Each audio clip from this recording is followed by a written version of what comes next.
Guys, ada barang baik ni guys. Ini dia speaker daripada Lenovo ThinkPlus. Korang tengok video ni sampai habis, aku nak unbox. Jom. Okey, macam biasa. Dia akan bagi satu kabel USB, so korang boleh cas lah.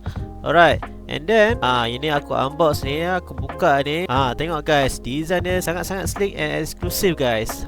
Besar tapak tangan aku je ni. Speaker ni sangat sesuai bila korang nak healing kat tepi pantai ke, dalam bilik ke, tengah basuh kereta kat luar ke kan. Memang berbaloi guys, dengan harga dia, dengan kualiti dia. Belakang ni korang boleh cas lah. So dia akan bagi sekali dengan manual. Jangan risau, kalau korang rasa confused, tengok je manual tu. So jom, aku pairing dulu dekat aku punya phone. Dengar sound quality dia. Okey tak okey guys?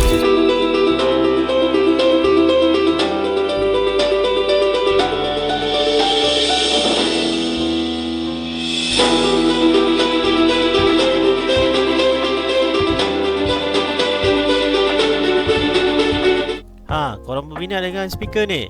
Macam biasa, link aku dah sediakan.